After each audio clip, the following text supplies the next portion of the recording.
गांव के किनारे एक पुराना टूटा फूटा मकान था, जहां माया नाम की 7 साल की लड़की अपनी बूढ़ी दादी के साथ रहती थी।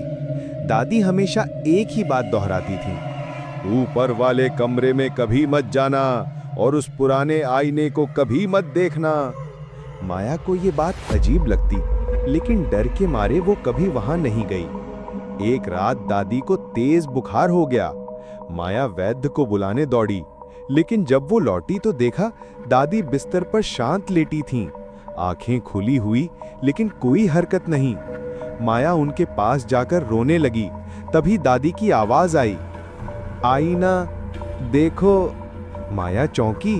दादी तो मरी हुई लग रही थी, लेकिन आवाज बिल्कुल उन्हीं की थी। कांपते हुए माया ऊपर वाले कमरे में गई। वहां एक पुराना आईना रखा था, कपड़े से ढका हुआ।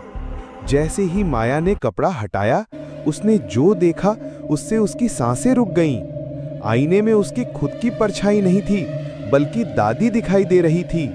लेकिन आईने वाली दादी बोली, मैं जिंदा हूं, इस शरीर में नहीं, इस आईने में कैद हूं, मुझे बाहर निकालो। माया पीछे मुड़ी तो देखा दादी का शरीर अब उठकर खड़ा हो चुका था, मगर उनकी आंखें बिल्कुल खाली और काली थी, उनमें कोई और था। माया डर के मारे चीख पड़ी और झट से पास पड़ी लकड़ी से आईना तोड़ दिया। आईना टूटते ही एक जोरदार चीख गूंजी। दादी जमीन पर गिर पड़ी और सब कुछ शांत हो गया।